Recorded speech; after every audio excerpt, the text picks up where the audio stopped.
What's up, Fashion Divas? It's your girl Jazzy, and I'm back with another good one. So today's topic, I will be discussing paper. So I'll try to make it as quick and informative as I can without going off topic and rambling. Whether you are new on your art journey, whether you're a beginner, or you just want to improve your artwork overall, one really good thing to take into consideration is the paper. It seems simple, but it can be intimidating, especially when you're like in the art supply store. There's a ton of different paper, different varieties, and I'm just gonna simplify it for you.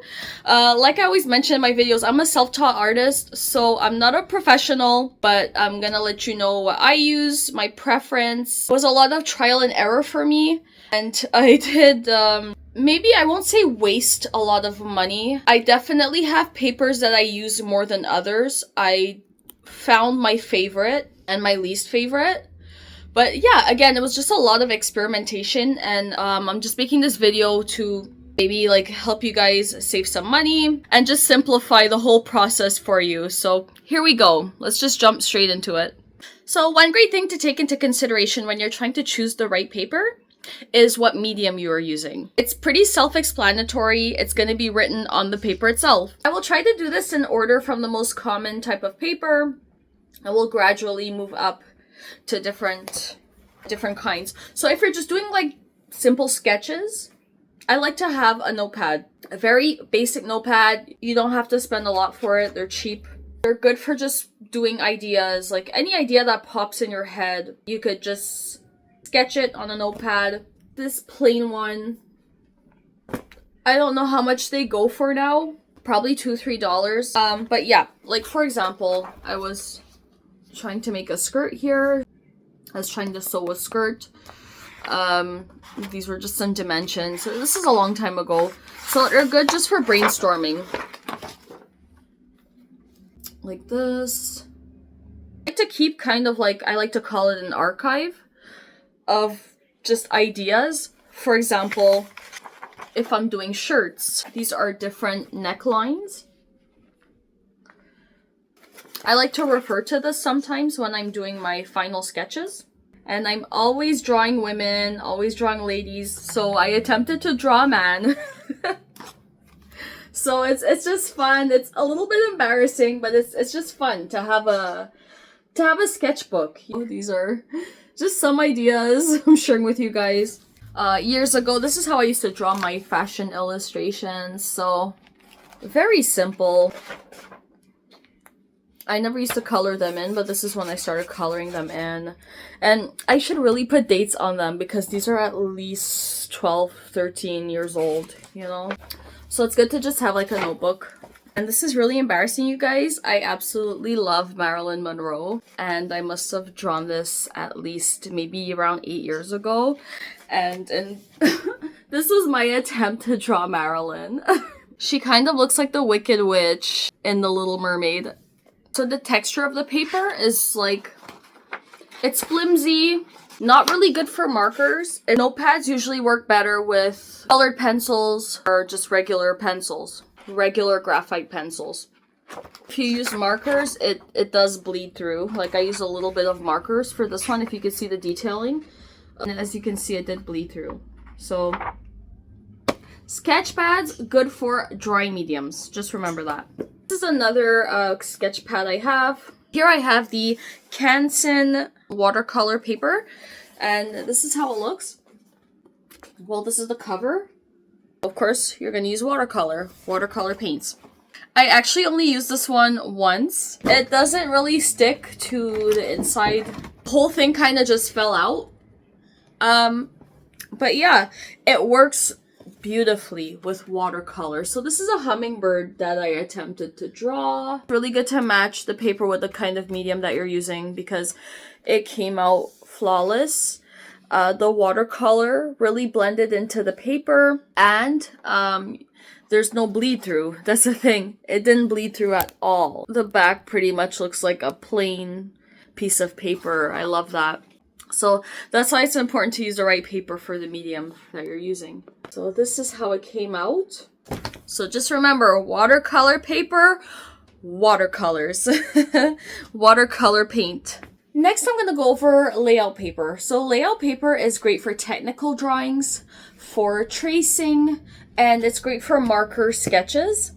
It is thin and flimsy. Personally, I would not use this for a finished artwork at all. This is really great for markers. It does not bleed through at all. This brand is Fabriano. A little bit on the pricey side. I don't use it much. This one is a smaller version to it. It's a different brand. I bought this one on Amazon. It says marker pad, but it's more like a layout paper.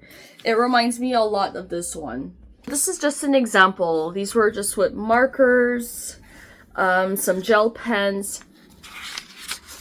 And if I flip it around, you'll see that it did not bleed through. So layout paper is really good just for kind of technical drawings, basically. Not for finished artworks. See the consistency? It's very flimsy, very thin. I believe this one is even thinner, the Fabriano. What? See? Almost as thin as tracing paper.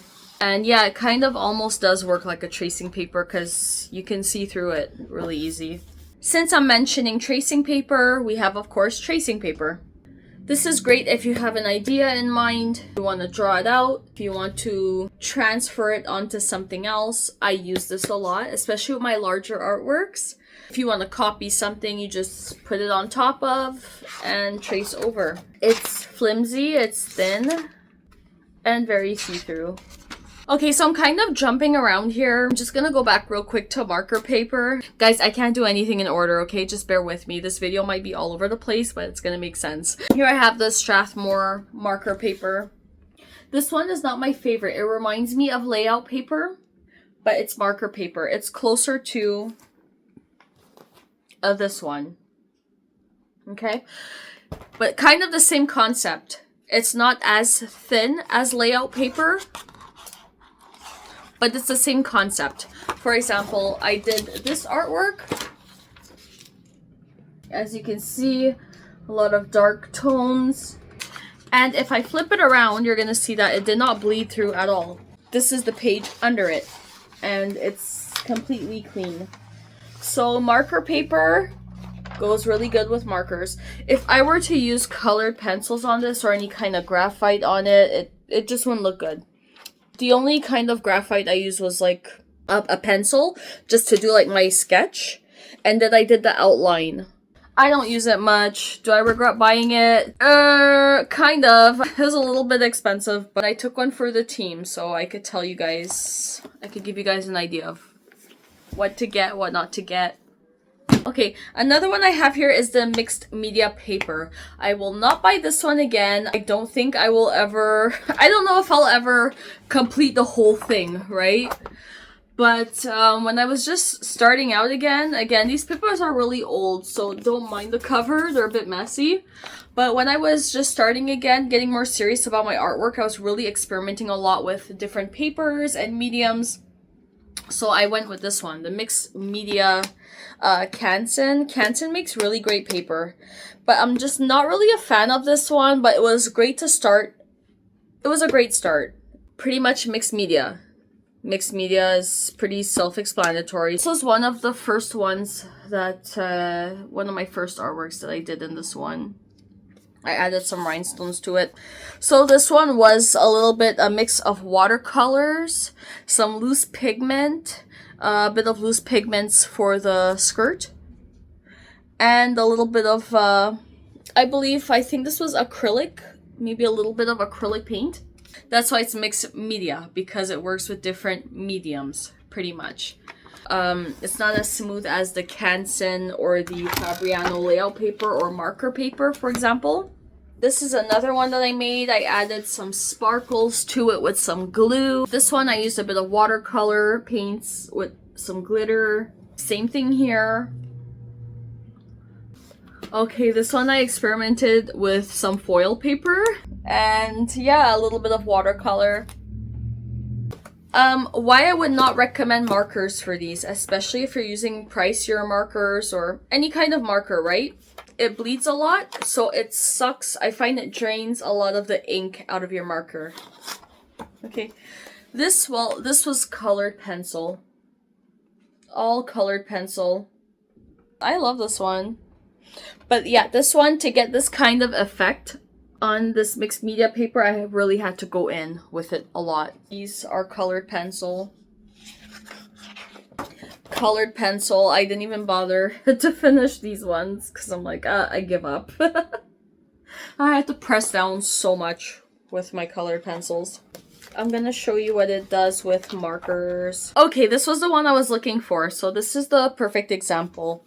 As you can see, this artwork, it's all colored pencil here. But for the hair, I used markers. So if I turn it around, you're going to see, right? You can't see the colored pencil, but you can see the hair. The hair bled through a lot. So if you want to kind of conserve your markers, because yes, markers can be expensive, okay? They can add up, especially if you're using something like Copic. You don't want to waste the ink in it so much. I would not suggest you use mixed media paper with markers because they bleed a lot. They suck up and absorb a lot of your ink. Kind of like a sponge, you know? But otherwise, I mean, if you're not so serious with art, if you're just doing it for fun, yeah. I mean, this paper is fun. Mixed media, you could just use different mediums. Is the Canson paper in black. And I'm not really a fan of colored papers. I like my papers completely white because I like to add a lot of colors to them. It depends basically on your preference. Like, I've seen people draw on tanned colored papers, on black papers. So this one is great, like it says, for colored pencils, gel pens, metallic markers. It does have the same kind of thickness.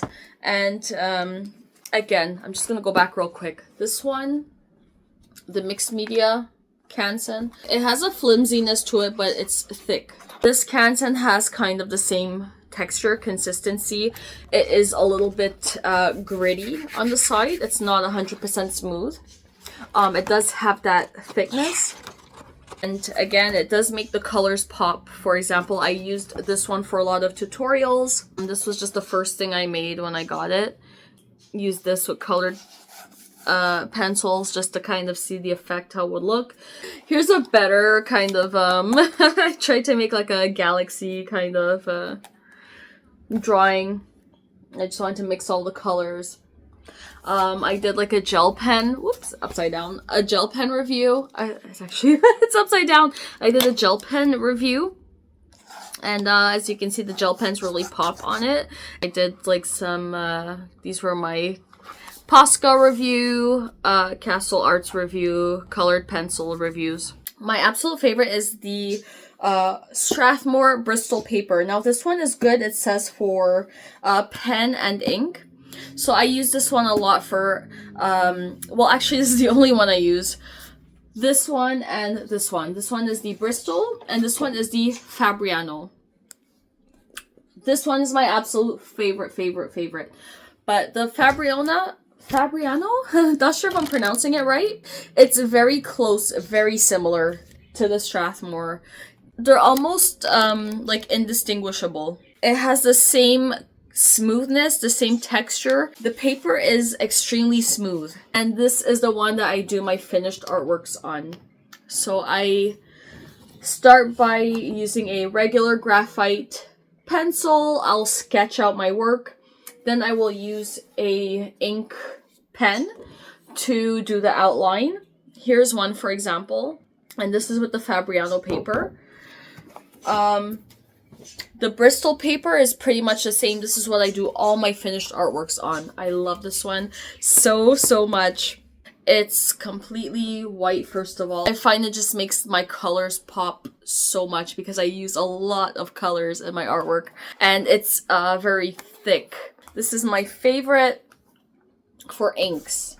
But I use colored pencil. Like, it doesn't mention there that you can use colored pencil, but I do use colored pencils on top of it and it works beautifully. Like, I'm not sponsored by any of these, but hey Bristol, if you're watching, I love you guys, okay? Send me paper.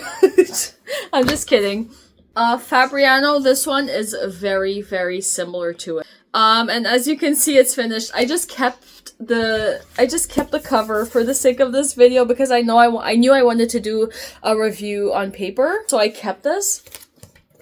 But guys, I finished this within a few months. Completely finished. And it gives you like a kind of breakdown. Kind of gives you a history of the paper. These two are my go-to for finished artworks. And that pretty much sums it all up for papers. Okay, again, there are a lot of different types of papers. I, of course, can't go through all of them.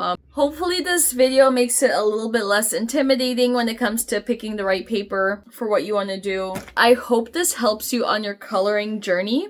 So with all that being said, I thank you guys so much for watching my videos. Be sure to like, share, comment, and subscribe. Later!